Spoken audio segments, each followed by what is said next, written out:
President of the Republic of the Philippines, Honorable Sara Z. Duterte. Take your seats. And the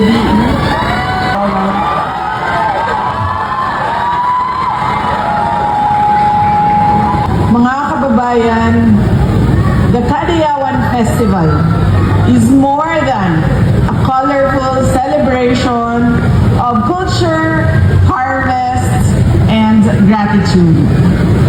It reflects the strength and resilience of the people of Davao City, especially in the face of economic and political struggles.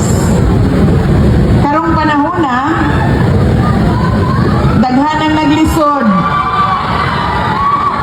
tungod sa kamahal sa mga panaliton, kakulang sa trabaho, o lain-lain na opinyon sa politika.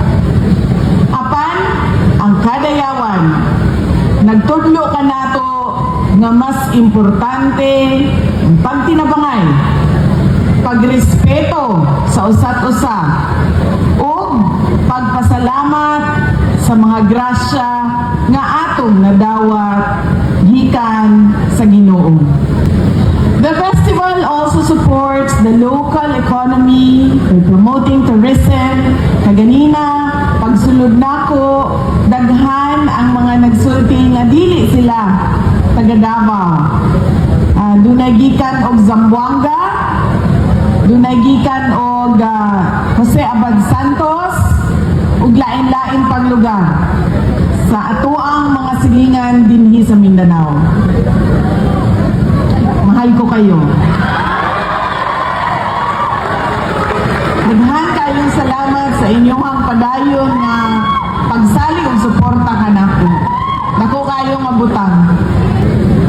The festival also supports the local economy by promoting tourism, agriculture, and small businesses, providing opportunities for family to earn a living during the celebration.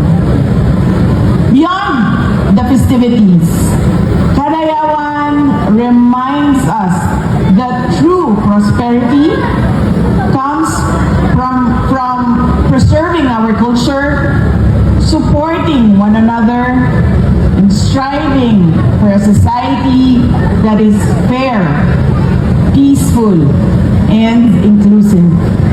Mga Davaoeños, let us all stand tall and proud. We have endured poverty.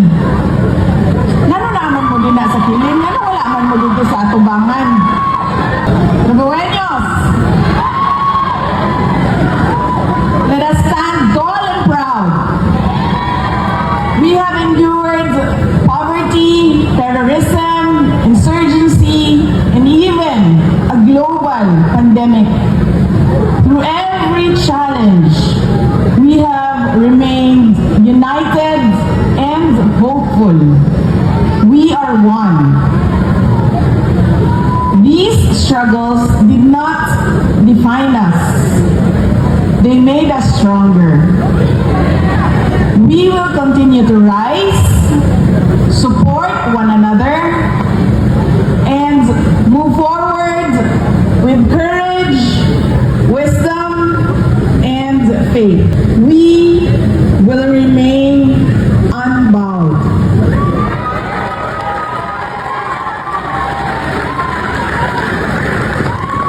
This is the true spirit of Davao, and this is the true meaning of Kadayawan. Mga kababayan, mahalin natin ang Davao, mahalin natin ang Pilipinas.